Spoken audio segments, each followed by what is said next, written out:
Well, hello, everyone. There's actually eight, well, seven, eight, seven, eight, nine, seven. We are back, and we already have more people than we had in the last stream at the beginning a couple weeks ago.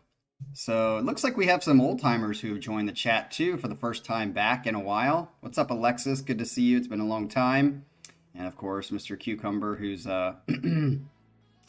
always a pleasant surprise when he shows up. Don't know what kind of mood he's going to be in though. So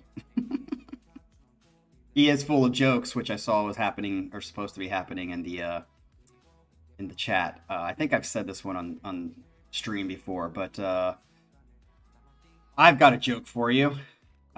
If the bird of peace is a dove, what is the bird of love? Any guesses? Alexis should know that. If the bird of peace is a dove, what is the bird of love? It is a swallow. I think it's a great joke. You were close, but I think, Cucumber, you like to swallow more than you like to enter a vagina. Can't believe we're already starting off. See what happens when you come, dude? Literally. All right, so anyway, I want to say welcome back. As of right now, if you guys have gone at all to the what do you call it, the Excel document or whatever it is, we have today with Michael Herman, and then tomorrow we have some new person who has suggested a song. So we have that tomorrow, and then next week on Saturday we have Colin's old or new set number 5 will be next Saturday at this time. And then the following Saturday after that is Colin's full album review. So there's going to be a new album that he wants us to listen to by a band. And I put it on Saturdays because I feel like Colin is wanting Saturdays to be more of the focus. So, Colin, unless you tell me to change it, I'm just going to have you next Saturday and the Saturday after that. That way, I mean, unless you want to get them out of the way and do it Saturday and Sunday of next week, it's up to you. Just let me know. But other than that, so that's what, 3 more sets after today, we don't have anybody else on the schedule. So, the way I told you guys before I left for vacation, I told you guys that I noticed that the kind of whatever spirit of the channel was kind of going down for live streams, which was bound to happen at some point. And it seemed for the last month and a half, that was kind of happening. Less people suggesting songs other than Colin. Colin turned in like a bunch of sets, and then a few people here and there would turn in sets. But it seemed like it was kind of going on the downward trajectory. And if people don't, which is fine with me, if that's what happens, it happens. If that is what happens, then we're just going to do sets when people turn them in. And so at the current set requests that we have right now, we have today, we have tomorrow, like 1 song. And then next weekend, we have Colin's old or new. And then the weekend after that, we have his full album review. But other than that, the other Sundays and Mondays are kind of open. So if you want to turn in a set, I would turn it in quick, and then there'd be probably a quick turnaround for next weekend. But if not, then we'll just do the sets that come up when they come up. So yeah, looking forward to getting back into this. For some of you, I think at the beginning of the stream, you said, "Oh my gosh, it's been such a long time," and it has. It feels like, basically been 2 weeks, because that Monday night before I left on the Friday, we didn't have any sets that whole week. So that is true. However, last year at this time, I was gone for 3 weeks, if you guys don't remember, because I was in Korea last year at this time. So this is actually half the amount of time that we've been away than I was last summer when I was in Korea for 3.5 weeks. So we are back, and we will see what happens to the channel in the next couple months. It could be stay afloat, it could be a die, or it could be like all of a sudden a bunch of new people come in and we just take off. That's probably not going to happen, So I'm looking forward to, Michael, what you've turned in for us today. We'll see what it is. Yeah, so let's just get into it. So Michael actually has 6 songs for us today. How about it? So he says this. Hey, Cap, got inspired for another list? Funny how I've got no ideas for weeks and suddenly a bunch of songs just pop into my head that I want to do. That's, yeah, inspiration kind of hits that way sometimes. Heads up though, there are 6 tunes totaling about 40 minutes, so if it goes over an hour, we know whose fault it is. Yeah, I already started talking, but this is the setback. I gotta talk a little bit, you know.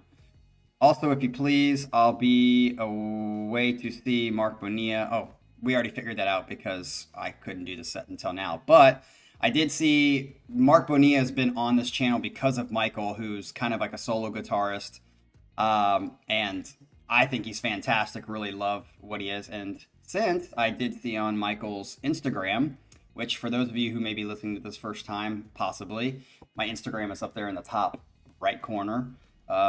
Follow me. If you actually have like an Instagram that you post stuff on, I'll follow you back. But there's a lot of people who just have Instagram and they have no posts. They just follow other people. I'm not going to follow you if you don't have posts on yours. So if you are on Instagram, you can follow me and see a little more personal things from time to time, although I don't post a ton on Instagram anyway, unless I go on a trip. Like on my trip last week, I posted a ton of crap. So, yeah, I saw on Michael's Instagram him seeing Mark Bonilla live, which I was pretty jealous because I would love to see that. So, all right, so here we go with his set. This is song number 1. He says this is called Farm Fiddlin' by Zakk Wylde of Ozzy Osbourne. And other people and other stuff. Zakk Wylde off the Guitars That Ruled the World album, which was just a compilation of tunes by different guitarists. Okay. This one will start us off with some energy and tongue-in-cheek musical humor. Zakk uses a technique that he calls chicken pickin' in the first part before getting into a more typical sound for him. The rest of the tune is just a great jam with some farm animal sounds mixed in for fun. I'm sure Cucumber's going to like that. You'll see what I mean.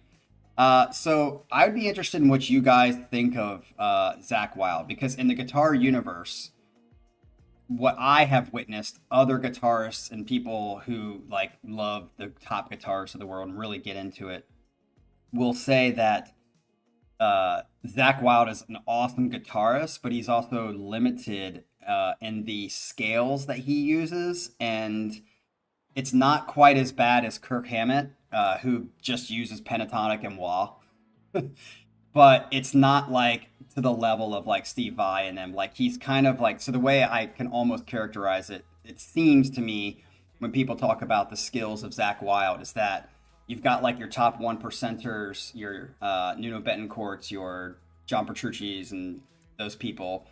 And then you've got like a lower tier than that, which would be like your Zakk Wyldes. And then even a lower tier than that, which would be like your Kirk Hammett's. Do you guys agree with this sentiment? Do you guys know Zakk? I know Zakk has like, or at least has the persona that he's just like this alcoholic badass that just seems like he would fucking crush your head if he needed to. But he's also comes off as a gentle giant a lot. So again, I don't know the dude. I'm just talking about the perception that he appears to portray in videos and stuff like that. And I know, you know, Dream Theater has been around him a few times here and there and seem to like him and have good things to say, which they don't just say about everybody, because when they were around Yngwie Malmsteen, they did complain about how Yngwie was kind of a douche.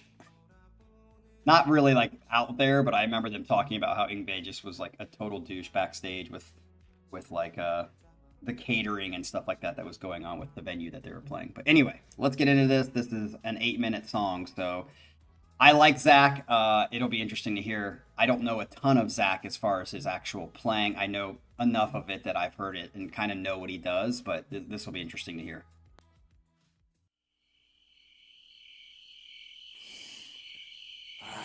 You know, son, nothing quite like the smell of fresh country air at night. Manure? Digested baked beans.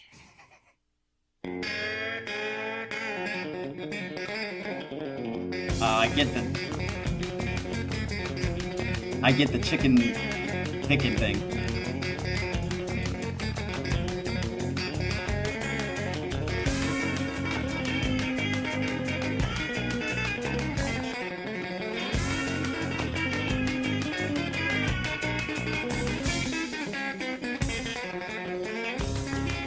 worst Ozzy guitarist? I don't, to be honest, I don't know the other guitarists of Ozzy. Who would be better than him?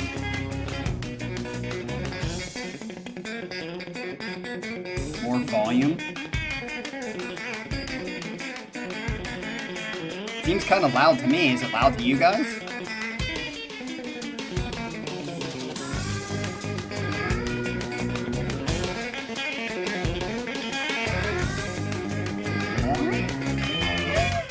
I like that kind of conjunction of like that and that. I think it's cool. Yeah, it's really loud in my ear, so it's pinging the red.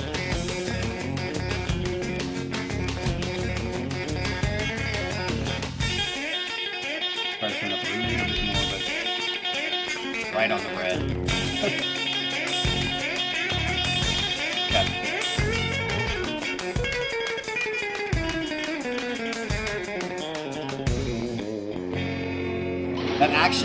That part really reminded me of Nuno Betancourt's Midnight Express. Have you guys heard that? Midnight Express?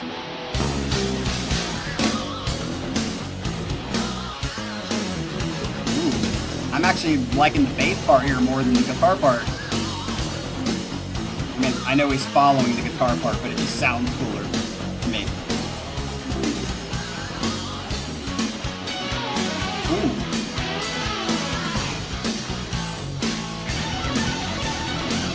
Woo!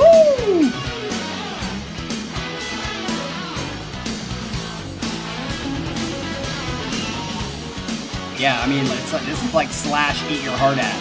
See, now, that's a perfect example. Everyone loves Slash in the popular world, but I would put Slash below Zach. I think Zach's better than Slash is. Technically speaking. Oh yeah.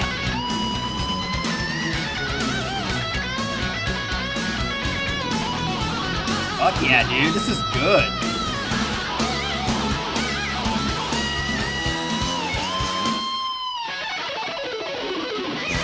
I mean, listen to that's a...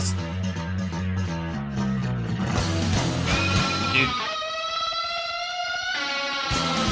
To me, this would be like a good road trip song.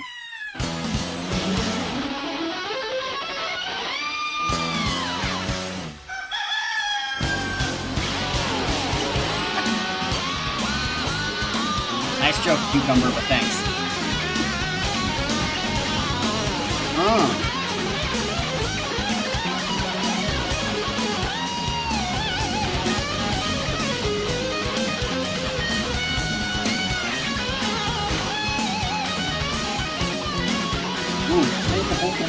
I love that bass part.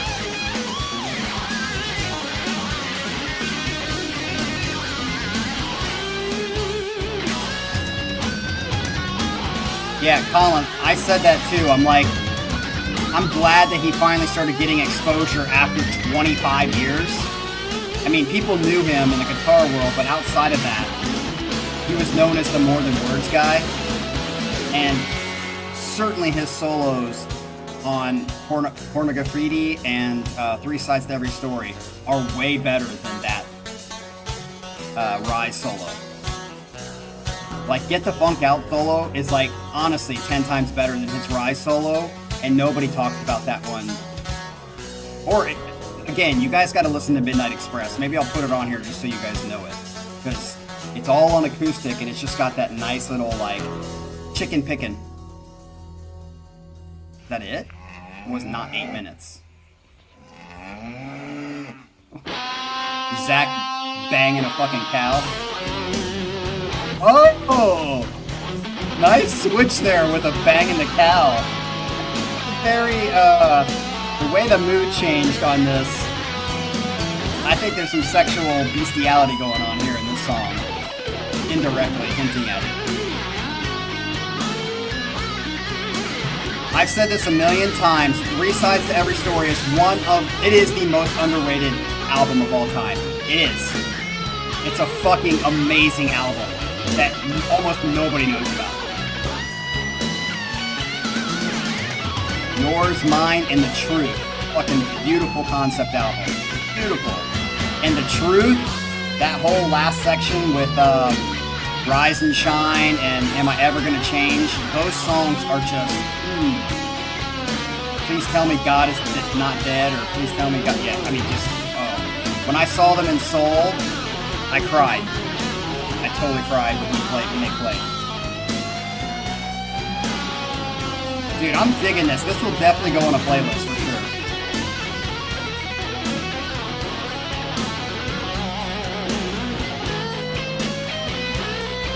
I think it's illegal, Cucumber. And I feel bad because, you know, it's got to be consensual. And animals to this day can't make that decision. But I'm sure you like that because you like unconsensual.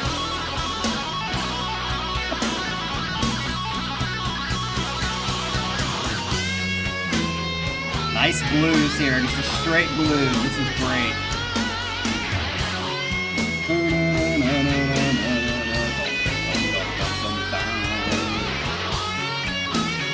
Ooh. Like those octaves. You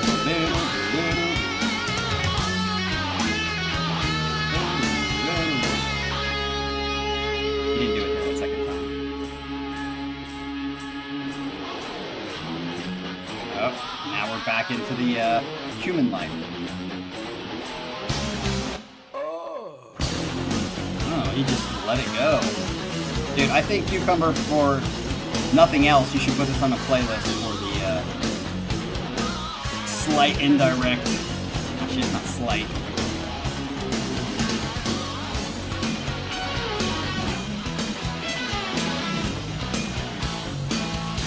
What's up, Transatlantic? Came in at the right time. Zach Wylde's shredding some shit. Ooh.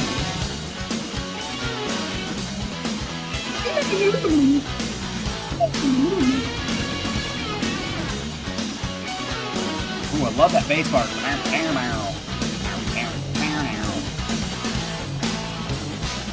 I definitely will put this on a playlist.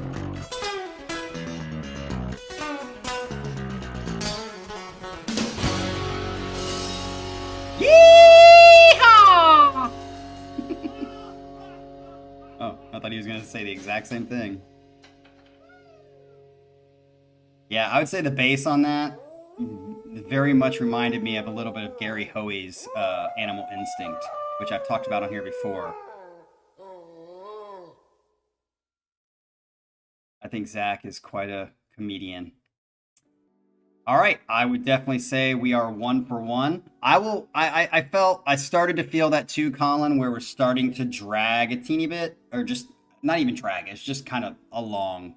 And when it comes to instrumentals, I've said it a lot, you know, I have no problem with instrumentals. A lot of people on this channel tend to not like instrumentals as much. I'm not one of those people, but I also agree with those people that if it's going to be an instrumental and you don't have melodies of singing and lyrics, you're going to have to put in an extra work to make it interesting, especially, and then therefore that gets compounded if it's going to be an 8-minute song. So that being said, I felt like that was a pretty fast 8 minutes. I think they did a good job at switching it up enough to keep your attention, but it was getting to the point where I was like, okay, I'm ready for this to end. That song will definitely go on to a playlist. So 1 for 1 for me. Again, I've said it before, I think Zach is a great guitarist, but he's just not seemingly up in that 1%. And I don't know what it is that I'd have to think about it more, maybe listen to more, but maybe he chooses purposely to not do the kinds of stuff, or doesn't care or do the kinds of stuff that the 1%ers do because that's just not his thing. That's totally possible, and he can do it. But I've not heard anything to date that show me that he can do that stuff. And so until I hear it, I'm going to put him a level down a bit. And again, of course, there's... Wait, what'd you say? The person in the video is the one in the thumbnail?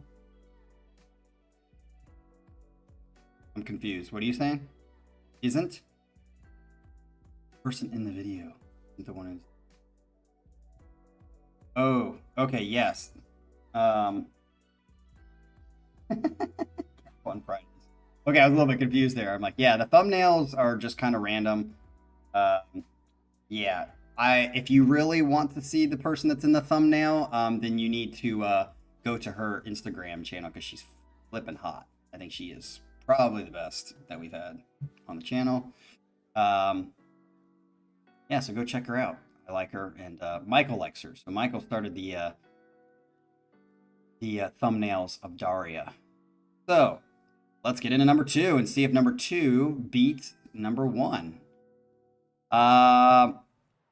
Fly on a Windshield by Genesis off the Lamb Lies Down on Broadway album. Okay, I don't know this album, and I'm probably not going to know the song. I don't know a ton of Genesis. I know enough to kind of know their sound, but they do have a bunch of different... The thing I like about Genesis and why I think Yes and Genesis are influences on Dream Theater type bands of the 90s is because of their melodic and just eclectic takes on certain songs, and they can switch it up. Like, they're definitely not one of those bands that, like, you know that's Genesis when you're listening to it, mostly because Phil, but it's different enough that no song kind of sounds exactly the same, which is one of the things that I personally put up there in my criteria of good bands or better bands is, you know, if it's the same exact song over and over again, it's like cool if it's good and I like it, but I like bands who can do different styles but hold it together.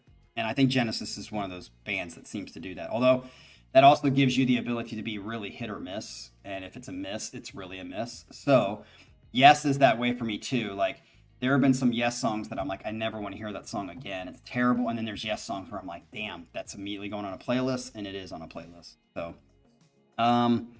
this was an amazing album in my opinion, but didn't receive critical acclaim due to its length and the fact that it's all one story.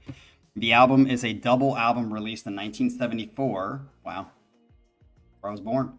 And 4 years before I was born, to be exact. And was their last with Peter Gabriel as lead singer. Interesting.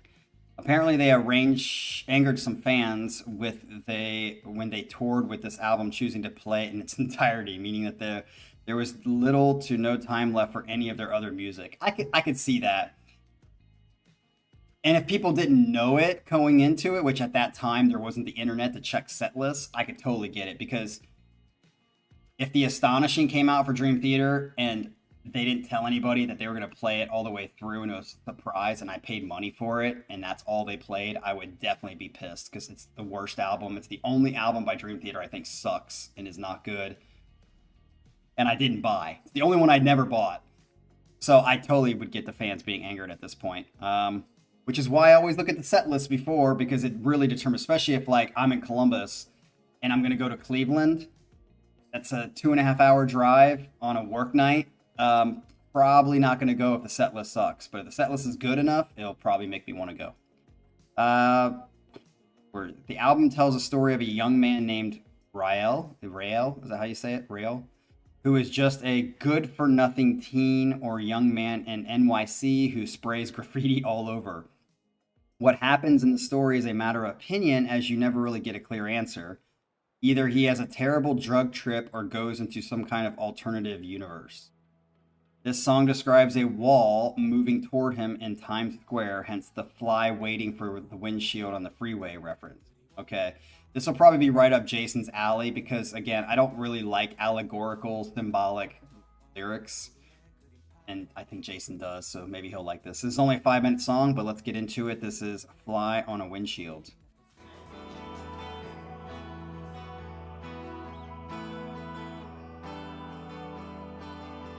What's up, Gabriel? Didn't see you because I wasn't looking at the chat until now.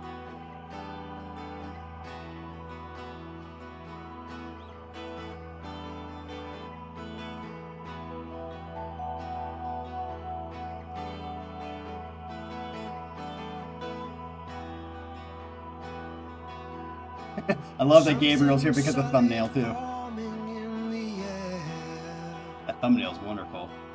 Best picture of Daria I've seen on her Instagram. That body is just killer.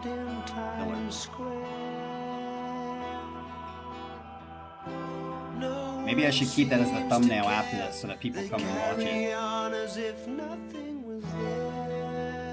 it. Exactly, Colin. I just read you say that.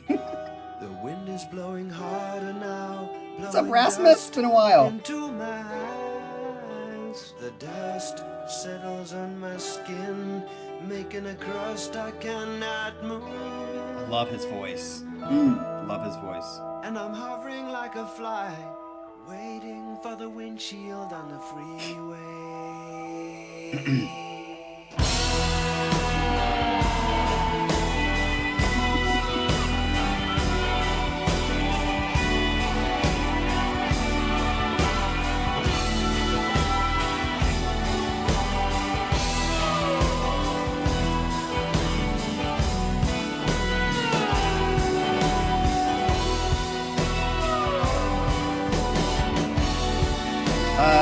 Yeah, Colin, I think the number one problem is that the story is corny, mostly.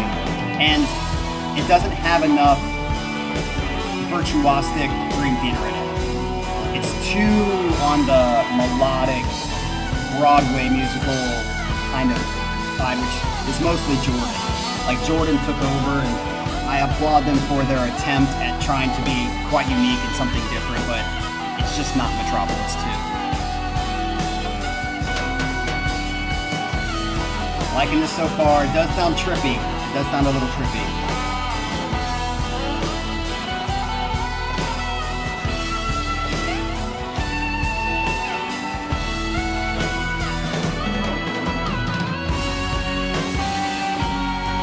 Chuck fun. I like this kind of fun. Yeah.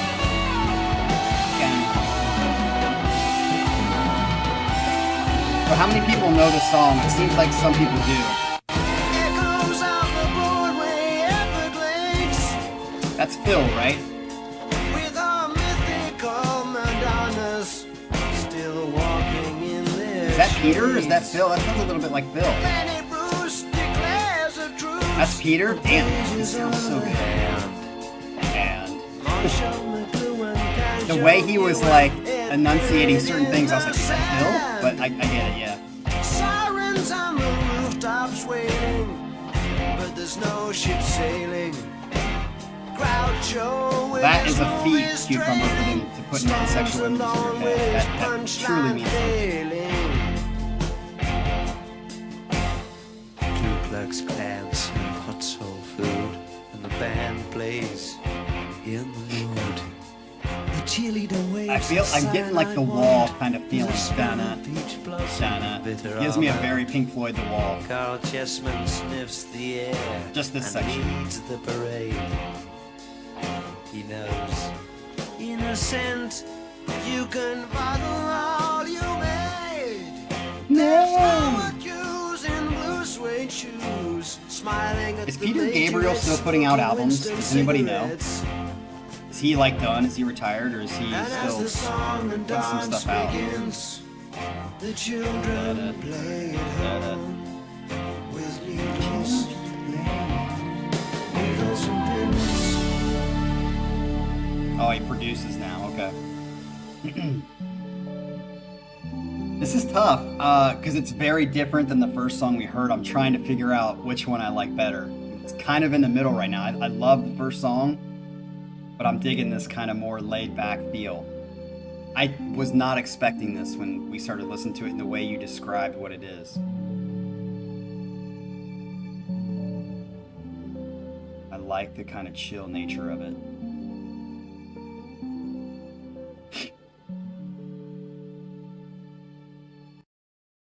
That's it? Oh shit. I thought, for some reason, I thought there was going to be more to it. That's tough. That's tough. I think just for overall, I'm going to say 1-2, but I did like that song. That's definitely a kind of Genesis song that I dig. Sure. You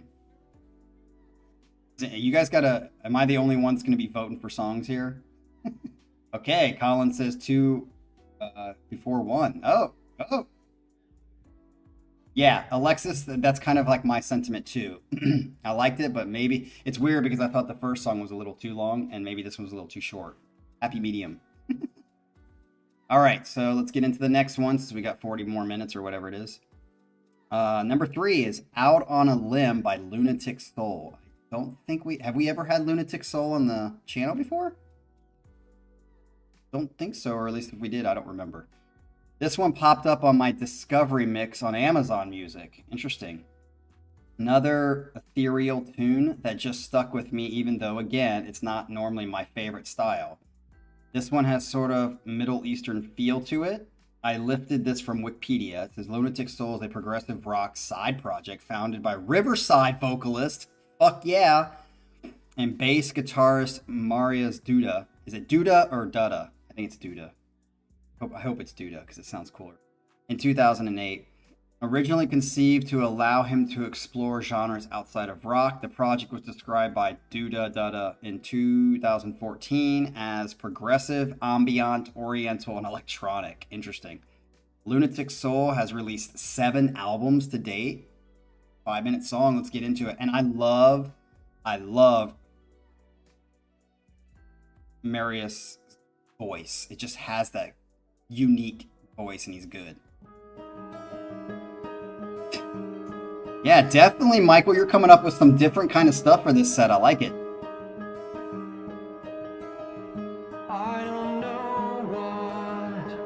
I love his voice. Floating softly, flying out, like there's no more gravity. Man, I love his voice. It's just got that like body and mind, like.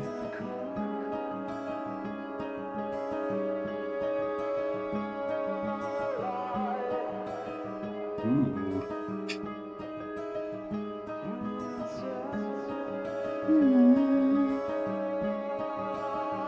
I don't know what I've become. Now, so far, I feel like this could be an intro to a Riverside song, so I want to see how it's a side project or how it may be different, if it is.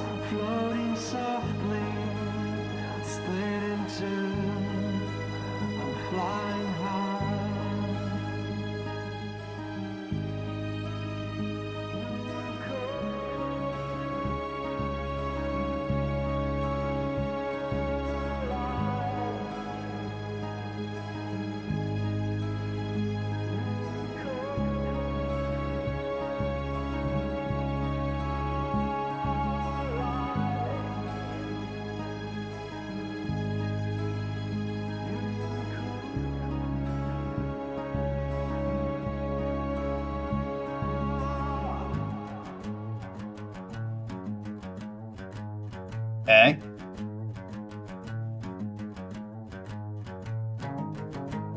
Changing it up a bit. Here we go.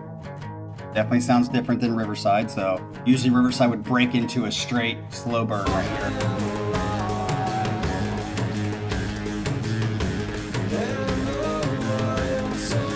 It is Cucumber. But it's also a very Trumpian place too. It's very Republican. Not very, but Ohio usually is a swing state and usually goes Republican.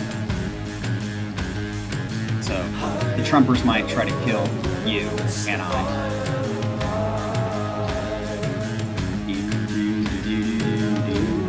And Cucumber, I'm still waiting for you to do another fucking reaction. You started doing them again and you just quit. Stick to it, bruh.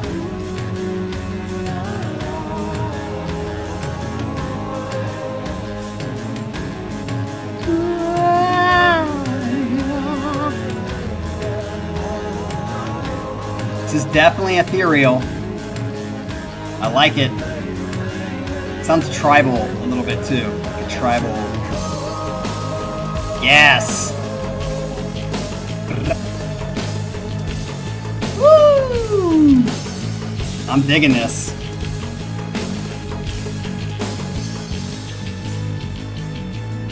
Oh, I thought it was gonna break into something there and it just kind of regressed a bit again.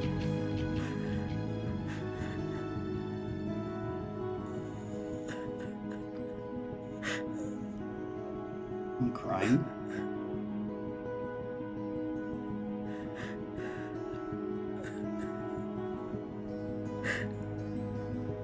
wish I had vocal skills, trans. Singing was the one thing I could never do. I mean, I can hit the pitches, sing harmonies, but it doesn't sound good. Ooh. So we've already got some people saying this is their favorite. Trans has got it in the middle. I want to feel where this ends, because that's going to really dictate where this falls for me. Ooh. I like that bass part. Ooh.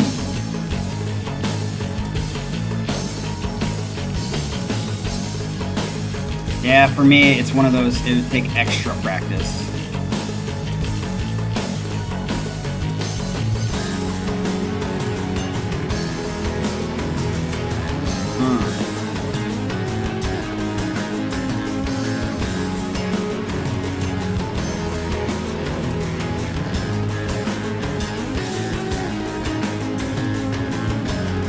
Yeah, Rasmus, I was going to say too, I haven't heard all of the new album because I'm waiting for people to suggest it, but the songs that I've heard off the new album I dig a lot.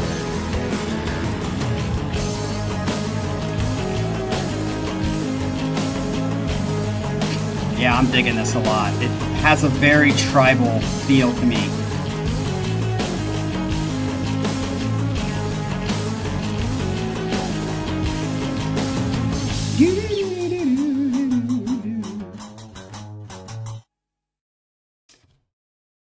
The end. All right, so I'm going to also put that right in the middle. It was more complete than the Genesis song, which is why I'm putting it in between them. But again, I think I like all of them so far. Definitely like all three of these so far. Not a bad song on the set yet. So, pumped about that. Oh, didn't mean to put that twice. My bad. All right, let's get into the next. Oh, I did want to say this is a good time to say this. Even though we don't have a lot of people turning in sets, ironically, I just feel like we're at a place where, for some reason, we have a lot of opportunity in the sense that. So I don't know if you guys know, but I've been, I would say, conversing with ILO quite a bit. So anytime on Instagram, if I send a message or they send a message, we respond back and forth. So ILO is gonna be having something come up soon on our channel with me. So kind of like an interview slash a release of a live stream that they did.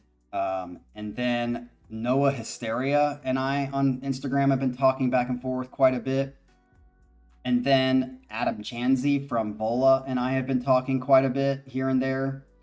And then, I don't know if you guys have seen, but on the videos where we last did Aviations and their new song, Aviations always reacts and puts a comment on the videos that I react to from them. And they have been very open to wanting to have an interview as well.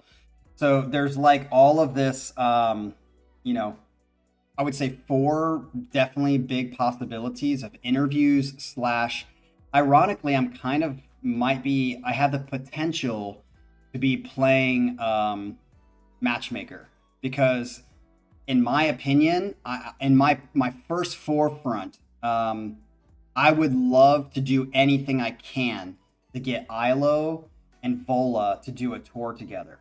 So Vola is like up and coming, and you see them like catching wind of getting more popular and popular, even with reactions they're starting to have. I just saw one the other day because Para put it on the Discord, which, by the way, if you guys are not on the Discord, trans, anybody else, the Discord is, if you go to the description of this video or any video recently, there are links to an Excel document that has 3 different tabs.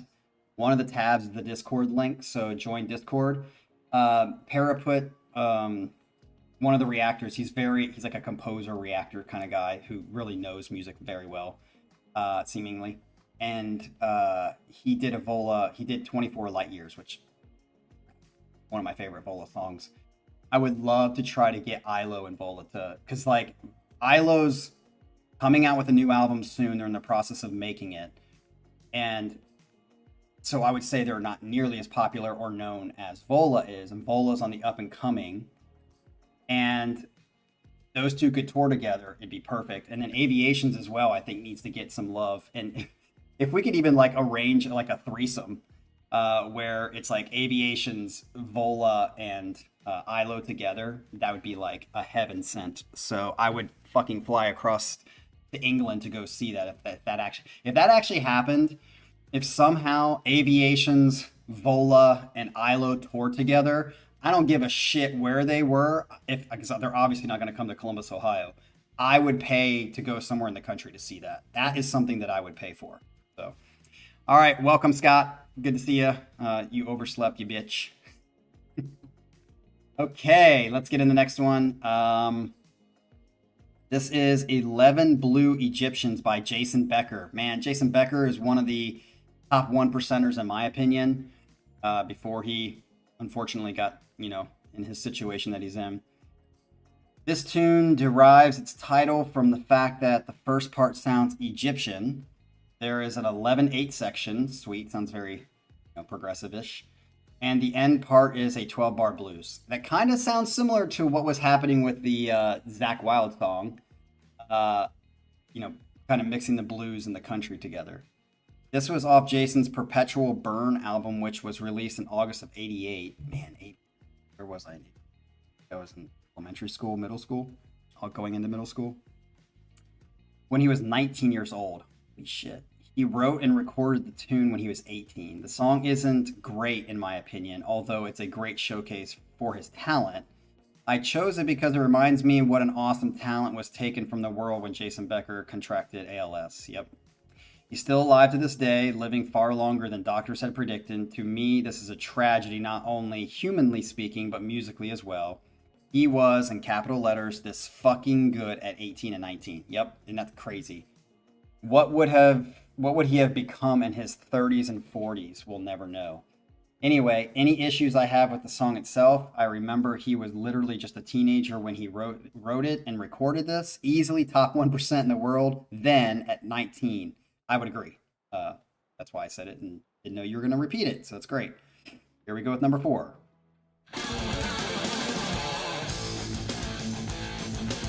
Yeah, this definitely sounds 80s.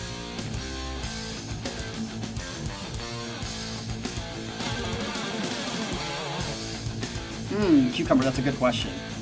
I'll play it after the song's over. I want to hear it. It's very low, so I'm going to have to turn this up. There we go.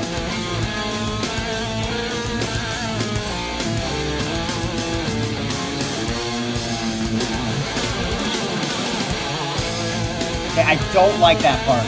That might be the thing you're talking about. It seems very young to do that. It doesn't seem very fitting the song. But,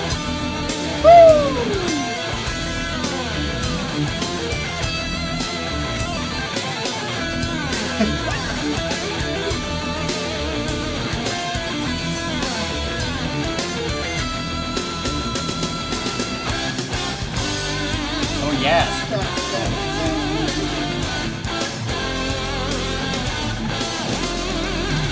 Colin, I would agree about the musicians being approachable, and honestly, with such a small channel on my end, it says a lot more because they know my channel's not big and they're still interested in interacting.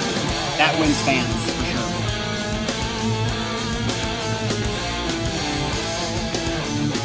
Colin, I would love that. It'd be that'd be awesome.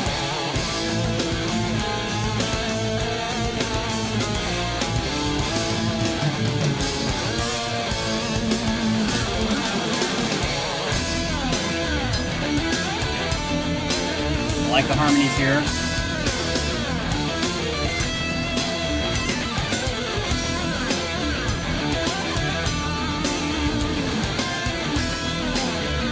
Cucumber, I'll answer it after the song's over.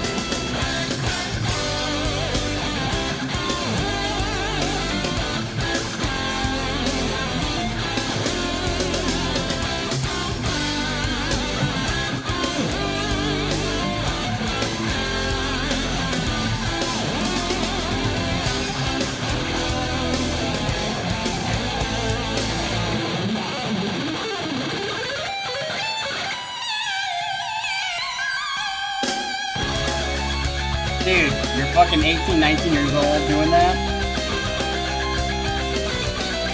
eat your heart out.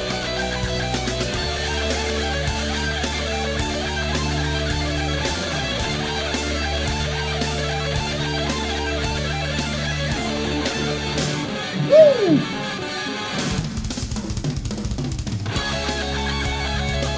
Yeah, I would definitely say in the song construction, you can tell he's 18 or 19.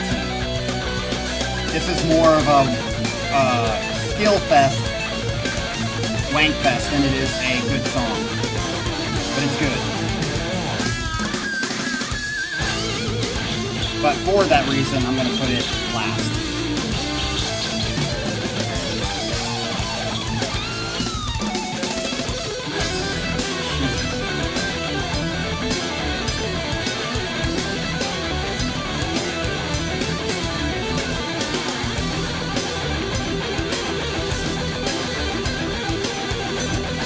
Michael, I just want to tell you, I think you described this perfectly.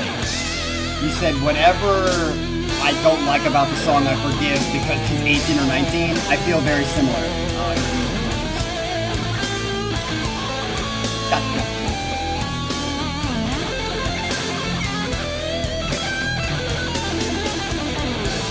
The decade of excess. I don't know. The 70s in the United States was the decade of excess in my opinion. I felt like maybe the 80s was the downtrend of the excess. And leading right into the angst of I hate everybody. Grunge. What do you mean seems? Like you're saying Marty Friedman's the one playing harmonies with him? Gabriel? I'm telling you, you cannot go wrong with funk and blues. Two most emotional styles of music. They are just dripping with like feels.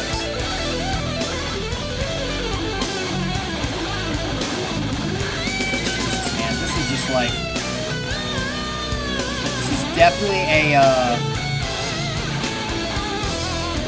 what do you call it? An exercise of Plymouth kind of proportions.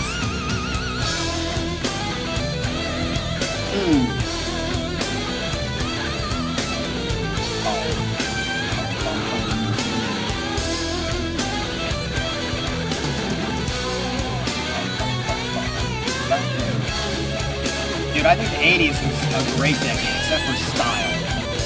Big bangs and like hyper pink and yellow colors were the downfall.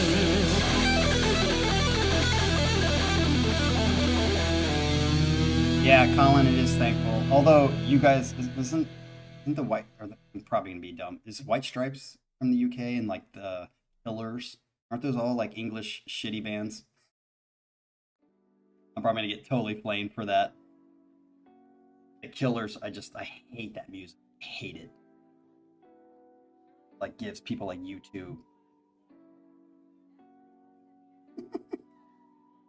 Yeah, so I kind of said what I said. It's a great display of skills, but I would say as a songwriting song, it's definitely not a good song. It didn't feel like it fit. It just felt like a bunch of like, it would be a good example of this is what it means to be great at what you do as far as technical ability versus like the feel and the other side, the sixth sense of music. Yeah, it's great as far as like obviously technically great, but not a song that I would listen to again. I would get really bored really fast with it. So, okay, I'm only going to say this because Cucumber brought it up and I'll make it short. I am probably one of the most realistic Ohio State fans in Ohio. And I even said last year that we had a really good chance to lose because people were just thinking that we were going to somehow win again and that the year before that was a fluke. And I was like, I don't think so. And I was right in that sense.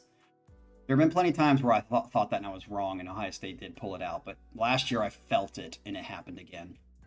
This year, I don't know if you guys know this, but Vegas is still picking Ohio State to go to the playoffs before shit again. I'm like, what is Vegas thinking? And that's why people are like, oh, if Vegas tends to be right and they tend to know what they're talking about. And I'm like, it makes zero sense. Shit again brought back everyone. They even brought back their, Corum. Corum came back when he could easily be in, a first round, second round pick in the NFL. Decided to come back because they want to try to win a championship. They have everything clicking. Pretty much all their players back. I don't know how Ohio State, with still suspect defense, I do think the defense is going to take, because that was the thing last year and the year before that. The reason I think Shittigan beat us mostly is because of our defense, obviously. The year before, the defense was just a fucking mess. Last year, it got better, but it still allowed big plays with everybody, which is why we beat Georgia, but then we lost to Georgia in the last fucking quarter because the defense just gave up big plays. I think the defense will take another step forward. I don't know, though, that it's going to be enough. It'll really depend on that. The defensive line is going to be one of the best in the country, supposedly. And I do think that, Cucumber, what you said is totally right. I don't, for whatever reason, and I felt this last year as well, I think McCord is going to be a step back. He doesn't seem to pop for me. He just doesn't have that it factor for me. I don't think CJ had the it factor either, but his ability to throw the ball was so dynamic and good that it didn't matter as much. But I watched this podcast, and you guys should watch it. It's called Menace to Sport, and it's here in Ohio. And one of the people on the podcast was an old coach, receivers coach for Ohio State, who actually had a scandal at Ohio State with Urban and got fired for it. And I think he tells the truth, and he's right, and he has got a lot of good insight. And yeah, he said whenever it comes to, because obviously there's supposed to be a quarterback battle between McCord and Devin Brown. And one's more athletic and the other one's more of like a pocket passer. And he said if they're completely equal, pretty much on the same level, you always go with the dynamic player. And I think that's true generally because you got to have more options. And I just don't feel Kyle McCord is that. I would love to be totally surprised and he comes out and just totally goes against my expectations. But I think we're going to take a step back in quarterback play. The only way that I see us going into the Shittigan house or the shit house and beating them is just don't see it happening. I see them winning 3 in a row, which is just crazy for me to think about. 3 years ago, I never would have thought that. But I do think that all it takes, because I think that Shittigan has like a very basic model. They are very run heavy. And I don't think so far JJ has shown that he's like that, like elite passer. I think he's a good passer and he'll probably get better this year, but I just think someone's going to figure them out. And it's kind of like Mike Tyson. There was this thing that Mike Tyson had, this aura about him, and he was kicking some ass. And then Buster Douglas figured him out and just took him on. And once the code was broke, it was kind of like, okay, we know what to do. I think that's going to happen with Shittigan. Like at some point, maybe not this year, maybe this is their year, but it's going to happen where it's going to be like, someone's going to be like, okay, we know them enough now because people have just not been paying attention to them, but now people have to pay attention to them. Someone's going to figure out the code, and when they figure out the code, it's just going to be done, in my opinion. And maybe Shittigan will lose that this year somehow, but I'm not like that. And again, I don't want to talk about sports too much, but you asked, so blame it on Cucumber, people. All right, and it is our first stream back, so if it goes over an hour, I'm okay with it this one time, which it definitely is going to. All right, let's get into the next one. In the Cage by Genesis. Okay, so we have Genesis for a second time. Again, off the Lamb Lies Down on Broadway album. This just continues the story where the main character, Rael, awakens to find himself in a strange cage. He sees his brother outside the cage, but he just turns and walks away. I believe the cage is a metaphor for life, but that's just my own interpretation. Okay, now this is an 8-minute song. Real quick, Michael, does this song come after the last song we heard or before the last song we heard? To me, that kind of is important detail. All right, let's get into it. Number 5.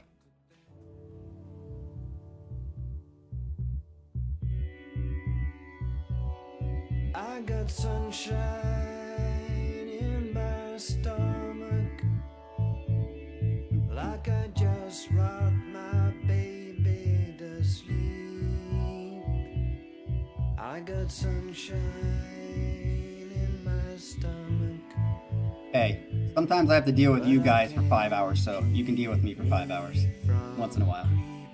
Sleep, sleep deep in the deep.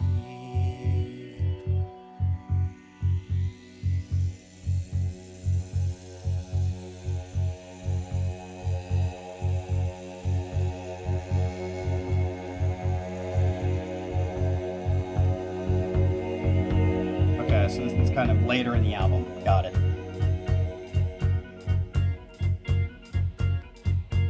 Okay. Something about that just keyboard sound really sounds very yesy and 70s to me.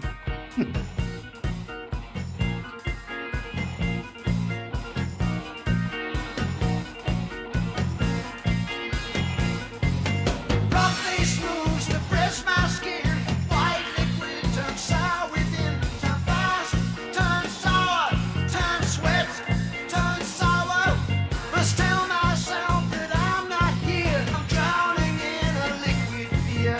Bottled in a strong I really like how prevalent the bass is in the mix. Really up there. in the cage. Okay. Get me out of this cage. If I keep self-control, I'll be safe in my soul. It kind of reminds me of a transatlantic slash But my singing soon returns, and the light not circusy, but kind of like inching towards that circusy sound. never learns. Static tights, static mites, shut me in, lock me tight. Interesting drum part. Listen to that drum part.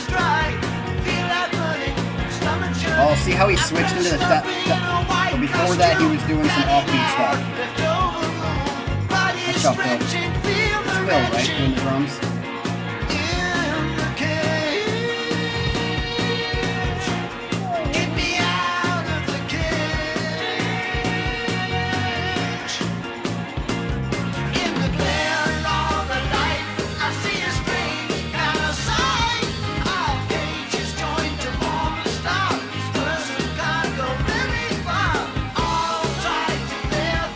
Interesting.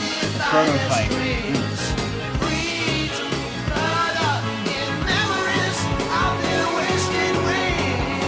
I'm not feeling a hook to it yet. I know that. It sounds more like even this part, like a. This is the Yes Genesis kind of like avant-garde kind of progressive stuff that's hard for me to attach to.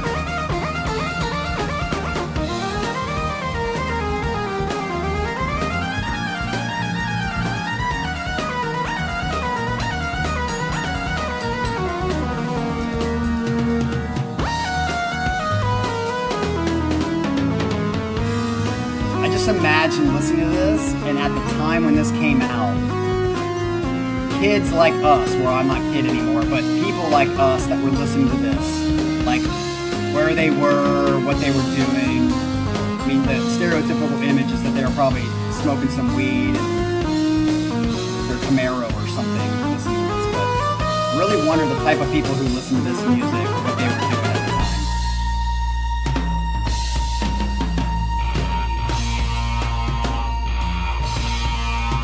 Interesting switch. I like how it's holding that note.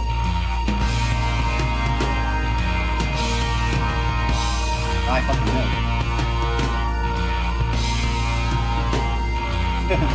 Stoners and music nerds. Like us. Like I'm not a stoner. I don't even know if I'm a nerd. But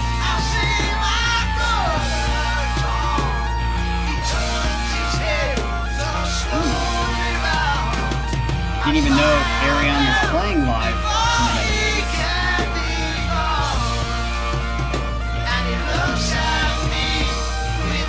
Oh, Gabriel's going sweet. I like how it's broken into kind of a halftime feel. But again, this still feels too avant-garde to me. I'm not connecting with it as much. I don't feel a distinct home base. I watch him turn again and leave the cage. My little runaway. That's very much, I can see how Transatlantic was influenced by this. Such a Neil Morris kind of feel. That like, that organy.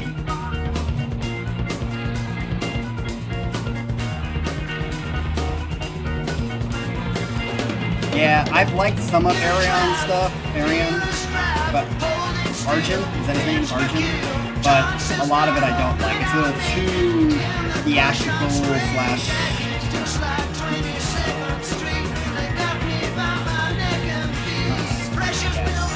power metal-y to me.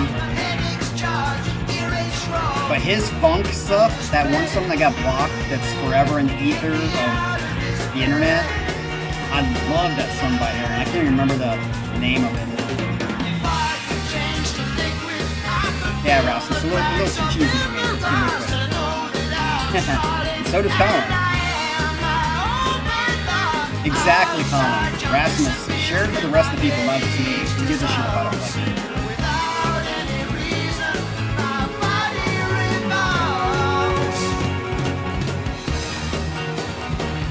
Keep on turning. Keep on turning. Keep on turning. Yeah, I'm gonna say I like it more than the Wank Fest that Jason Becker did.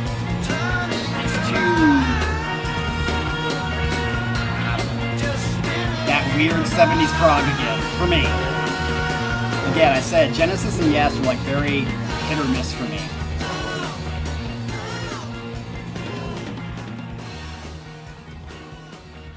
Scott.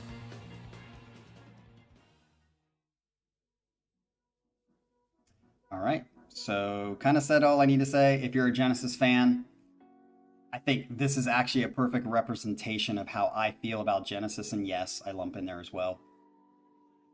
The first song, totally dug it. Think it's awesome. It's up there for me. It will go on a playlist. That song, didn't feel it at all. So that kind of 70s prog that they present that has influenced everybody after them for the good is just very... And I like the fact that you can have a band, again, high risk, high reward. If you just stay in that like mode of writing the same song kind of over and over again, and it's good, every song's going to be good, but it's going to kind of miss that like uniqueness. It's just going to kind of blend into one song.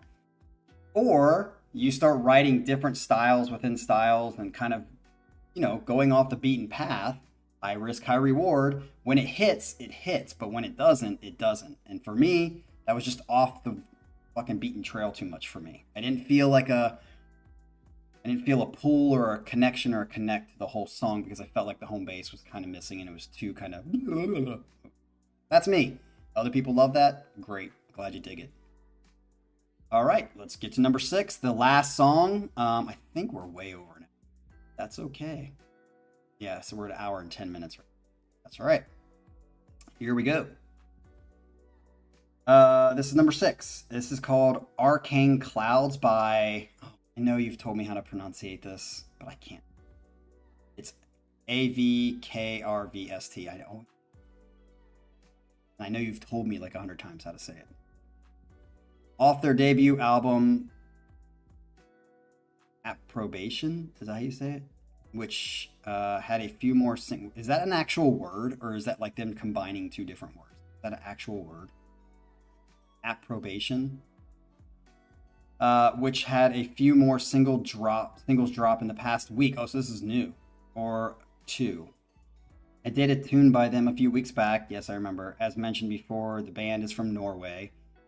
Was founded by Martin Utby and Simon Bergseth. Okay, Simon Bergseth and Martin Utby, I think is how you say it. 2 musicians and friends who grew up together and made a pact that they would form a band when they got older. Now, 22 years later, an album is ready. 49 minutes of music inspired by everything they grew up listening to, everything from I don't know who that is. Anecdoton, I think is how you say it, and Porcupine Tree to Opeth. Wow, Neomorphs and King Crimson. Yeah, this is going to be a hodgepodge of people in of itself. The Approbation, I think it's Approbation, is a concept album about a bleak soul who is left solely with his thoughts, isolated on a cabin deep into the dark forest, far away from civilization. The Approbation was written and recorded as a secluded at a secluded cabin in Norway during a rainy, cold fall and winter. Simon, composer, guitars, bass, and vocals, and Martin, composer, drummer, and synth, were later joined by whatever that dude is on bass and keys, and someone else, whatever that dude's name is, on guitar and something on keys. Not even going to try to pronunciate those. So he says, there you go, 40 minutes of quite varied musical styles with the added bonus that I got Cap to stumble over pronunciation of a bunch of Scandinavian names, which I didn't even attempt to say for most part. Makes the set awesome right there, and I'm sure Scott's laughing. I predict everyone will rank this one and the Lunatic Soul tunes with one of them being number 1 and the other being number 2. Interesting, let's see if that prediction comes true. The 3-4 spot will likely be the 2 Genesis songs with the 2 instrumentals pulling in at 5 and 6. Was I right? His own ranking would be 6, 2, 5, 3, 4, 1. Anyway, hope you all enjoyed something on the list. I'll have to compare that to what I said to see if you're right. But here we go. Last one.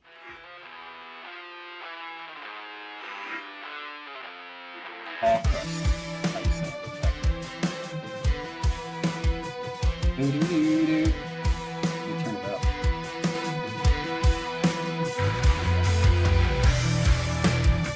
Ooh, like that bass sound.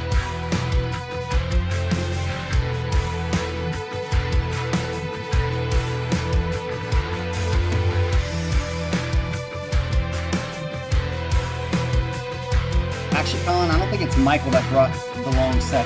He was within the 40 minutes of music, but as this being our first one, I thought it was.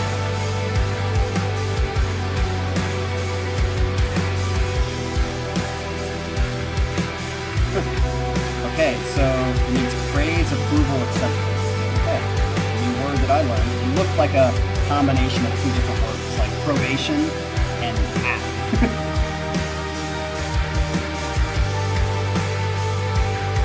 Digging it so far. I like this kind of mood that it's setting. We'll see where it goes.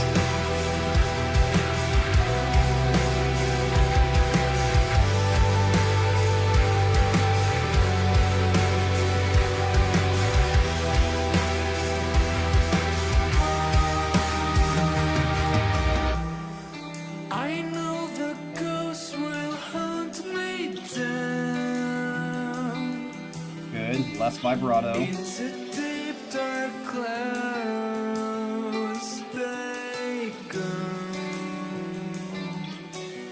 Yeah, the V's are actually used.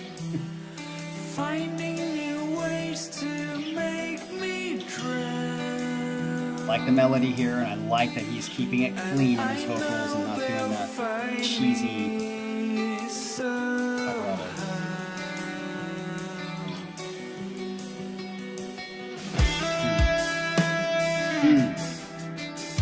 Nice set on that hi-hat. And the offbeat.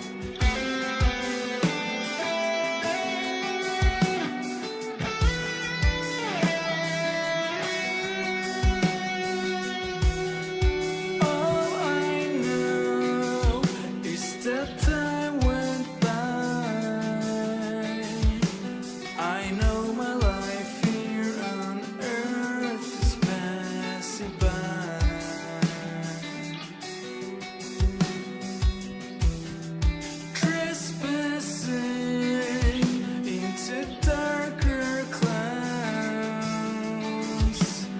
Accepting that all my ghosts will hunt me down.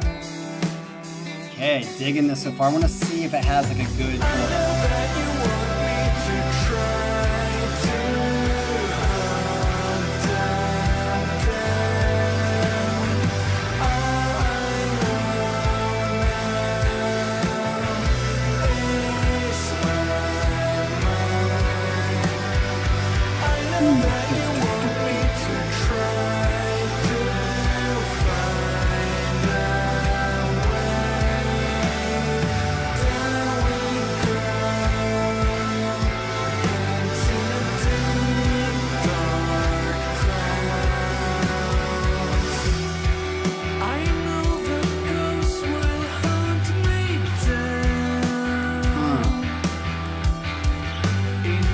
definitely like this. This is good.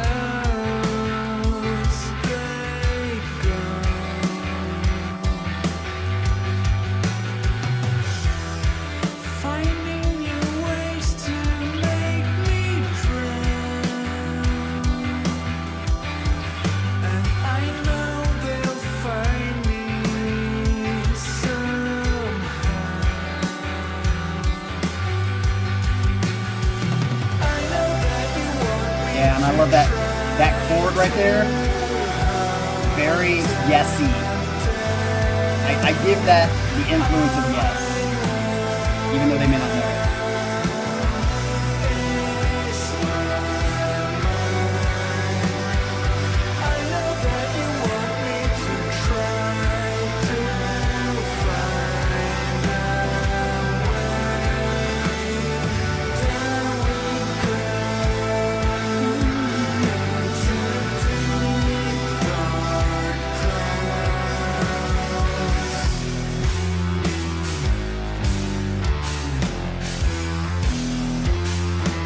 Interesting, like, I like the riff, but something about it feels not as powerful as I feel like it should be.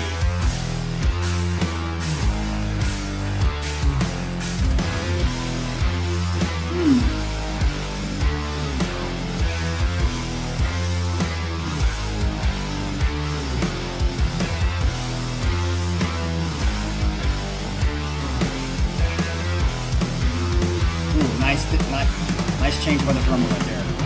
That just shows you that drums really does have a pretty big impact on like the feel of something. It doesn't have a chordal effect, but it has the rhythm effect can be almost as powerful. Almost, I'd say.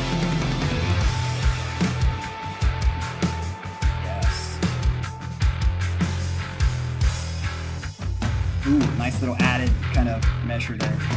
Not measure, beat. Is that it? Okay. Kind of like a pull me under ending, a little weird.